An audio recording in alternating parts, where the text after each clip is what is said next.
Kwa jina naitwa Sofia Ntomola, ninafuga kuku wa mayai, ni mkulima.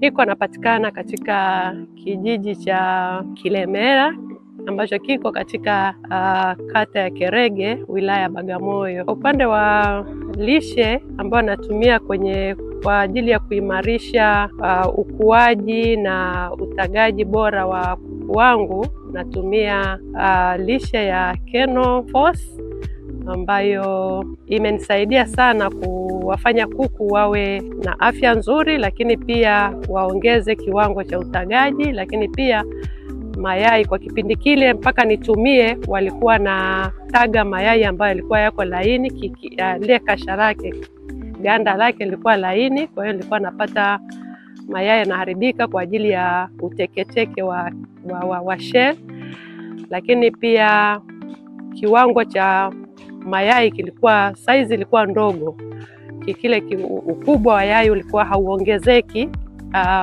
kulingana na umri wa kuku. Lakini pia nilikuwa sipati kiwango kizuri kulingana na muda ule wa utagaji, kwa sababu nilikuwa napata kiwango kidogo kwa asilimia chache kulingana na kile ambacho nilikuwa nategemea. Lakini baada ya kutumia hivi virutubisho niliona mabadiliko kwa kuku wangu. Kwanza walikuwa wamenyonyoka pia manyoya, kwa hiyo manyoya yalirudia kwa kuku, lakini pia yale mayai yaliyokuwa yanatagwa yakiwa teke nayo hiyo hali iliisha, lakini pia kiwango cha mayai kiliongezeka na ubora wa size ile ya yai pia uliongezeka. Kwa hiyo ni lishe ambayo kwa kiwango fulani kwamba ilinisaidia sana kuimarisha biashara yangu ya kuku, na naendelea kuitumia.